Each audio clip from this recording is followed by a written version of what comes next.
Les températures sont extrêmes pour la saison, alors dans la rue on se réchauffe comme on peut, mais impossible de rester dehors trop longtemps. Et quand les foyers sont fermés, la halte de jour représente l'un des seuls lieux où les plus démunis trouvent de la chaleur. Avec le froid, je dirais que la souffrance des personnes à la rue est accentuée par le phénomène climatique.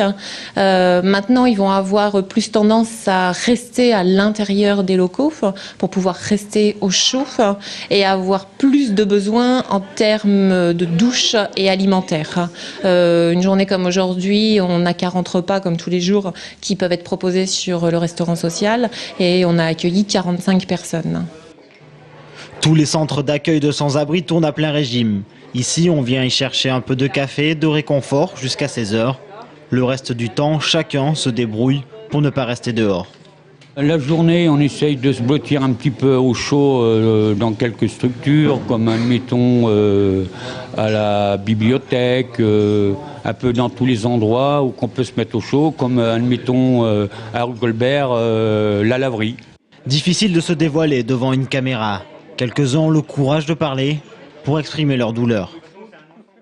Le froid, c'est dans la tête, d'abord. Après, c'est physique. Quand il est dans la tête, ça va. Mais quand il est physique, ça veut dire que c'est trop tard. Là, on ne peut plus rien, on cherche un endroit, on pousse les portes.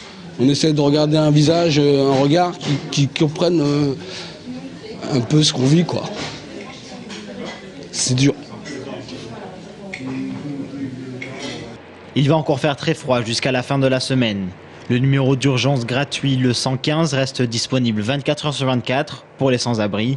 Si la température descend en dessous de 10 degrés la nuit, le gymnase Beaujardin peut être réquisitionné pour compléter les 145 places en hébergement d'urgence de l'agglomération tourangelle.